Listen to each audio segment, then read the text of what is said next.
আমার আজকের আলোচ্য বিষয়টি হল পরাজয় কখন আনন্দের। কথাটা শোনার পরে নিশ্চয়ই আপনারা ভাবছেন যে পরাজয় তা আবার আনন্দের। পরাজয় মানে দুঃখের, বেদনার, ক্ষোভের। পরাজয় কখনো আনন্দের হতে পারে?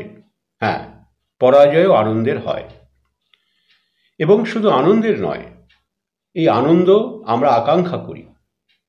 এই পরাজয় কাঙ্ক্ষিত পরাজয়। এখন স্বাভাবিকভাবেই আমরা সবাই জয়ী হতে চাই। সমাজের সর্বক্ষেত্রে জয়টাই হচ্ছে আমাদের প্রধান লক্ষ্য, এবং এটাও একটি স্বাভাবিক বিষয়। কিন্তু আমরা কোনো কোনো ক্ষেত্রে পরাজিত হয়েও আমরা পুলকিত হই, খুশি হই, আনন্দিত হই, এবং সেই পরাজয়ের আকাঙ্ক্ষা, কামনা আমরা করি। এই বিষয় নিয়ে আজকের আলোচনা।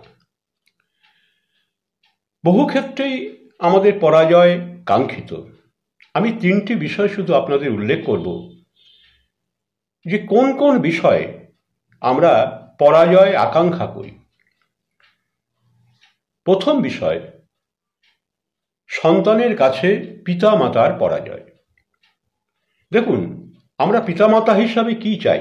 আমরা সবাই চাই যে আমাদের সন্তানেরা আমাদের থেকে আরো বড় হোক, শিক্ষায়, দীক্ষায়, গুণে, অর্থে, বিত্তে, সব দিক থেকে আমাদের থেকে আরো অনেক অনেক বড় হোক।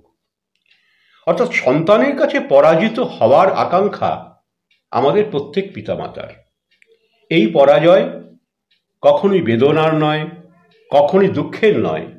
এই পরাজয় আনন্দের, এই পরাজয় খুশির, এবং আমরা সবসময় এই পরাজয়েরই কামনা করি। প্রথম বিষয়। দ্বিতীয় বিষয়, শিষ্যের কাছে গুরুর পরাজয়। দেখুন, প্রকৃত গুরু কি চান? প্রকৃত গুরু এটাই চান যে শিষ্য তার থেকে আরো বড় হোক, তাকে ছাড়িয়ে যাক, তাকে ছাপিয়ে যাক, অনেক অনেক বড় হয়ে উঠুক। এবং শিষ্যের মহত্বে, তার বড় হওয়ার মধ্য দিয়েই গুরু চিরকাল বেঁচে থাকেন। আমরা এই ক্ষেত্রে রামকৃষ্ণদেব এবং বিবেকানন্দের যে গুরু শিষ্য পরম্পরা, এটা আমরা আলোচনায় আনতে পারি। আমরা মনে করি যে যদি বিবেকানন্দ ওই ধরনের, ওই মাপের শিষ্যে পরিণত না হতেন, তাহলে রামকৃষ্ণ হয়তো এত বেশি মানুষের কাছে পৌঁছতে পারতেন না।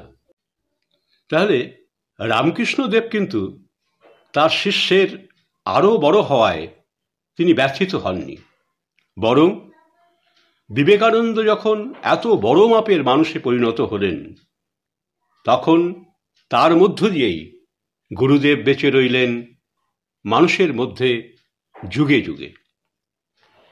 এই ঘটনা প্রমাণ করে যে পরাজয়, গুরু শিষ্য পরম্পরায় প্রকৃত গুরু সর্বদাই এটাই চাইবেন যে আমি যেন আমার শিষ্যের কাছে পরাজিত হতে পারি, আমার শিষ্য যেন জ্ঞানে, সম্মানে আরো বড় হয়, আরো বড় হয়, এবং তার মধ্য দিয়ে আমি চিরকালীন আমার শিষ্যের মধ্য দিয়ে আমি বেঁচে থাকব।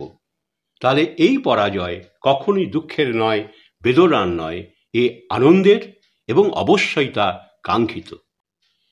তৃতীয় বিষয়টি হল ছাত্র বা ছাত্রীর কাছে শিক্ষক বা শিক্ষিকার পরাজয়। একজন প্রকৃত শিক্ষক বা শিক্ষিকা কি চান? তিনি এটাই চান যে আমার ছাত্র বা ছাত্রী জ্ঞানে, বুদ্ধিতে, কর্মে আরো আরো যেন অনেক বড় হয়, এত বড় হয়, এত বড় মাপের হয়, যাতে সে আমাকে ছাপিয়ে অনেক অনেক দূর পৌঁছতে পারে। এই যে পরাজয়, ছাত্র বা ছাত্রীর কাছে শিক্ষক বা শিক্ষিকার পরাজয়, এই পরাজয়ও কিন্তু গর্বের, আনন্দের, খুশির এবং কাঙ্ক্ষিত। তাহলে অন্তত তিনটে বিষয় আমরা খুঁজে পেলাম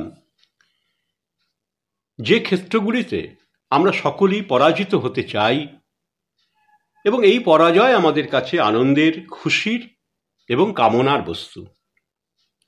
এইভাবে যদি আপনি খুঁজতে থাকেন, দেখবেন সমাজের আরো অনেক ক্ষেত্র আছে যে ক্ষেত্রগুলিতে আমরা জয়ী হতে চাই না, আমরা পরাজিত হতে চাই। তাই পরাজয় কখনো কখনো আমাদের আনন্দের হয়, খুশির হয়, শুধু দুঃখ বা বেদনার নয়। পরাজিত হন সন্তানের কাছে, পরাজিত হন শিষ্যের কাছে, পরাজিত হন ছাত্র বা ছাত্রীর কাছে, এবং এই পরাজয় আপনাকে খুশি করবে, আনন্দিত করবে। আজকের আলোচ্য বিষয় ছিল এটি।